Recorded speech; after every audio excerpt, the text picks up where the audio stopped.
در شهر پیشاور پاکستان نصرانی‌ها جمع آمدی اعتراضی راه اندازی نمودند. یک روز پیش از آن بر اثر حمله طالبان بالای یک کلیسا 15 نفر به هلاکت رسیده بودند.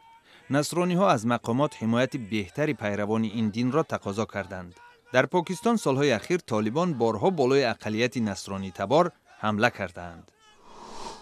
در آذربایجان صدها نفر به نشان اعتراض از بالاروی نرخ‌ها به کوچه‌ها برآمدند.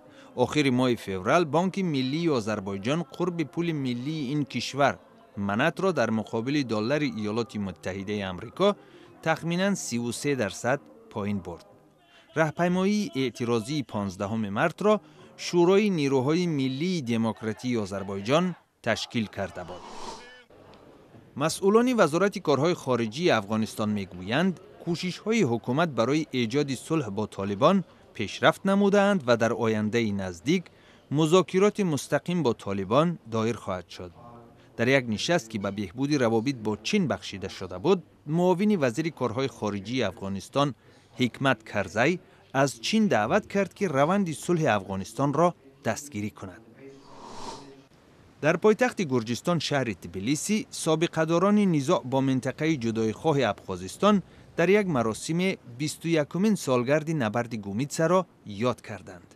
در یک روز برخورد مسلحانه گومیتسه اثنای مقاومت به حمله جدایی‌خواهان ابخازی تخمیناً 1000 افسر و سرباز گرجی به هلاکت رسیده‌اند.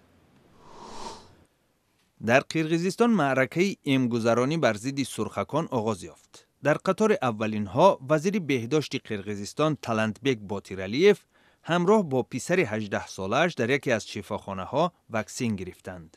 سال روان در قرقیزستان بیش از 5000 نفر گرفتار سرخکان شدند، ولی باز هم طبق آمار رسمی بیش از 4000 والدین اجازت ندادند که فرزندان آنها بر ضد سرخکان واکسن گیرند.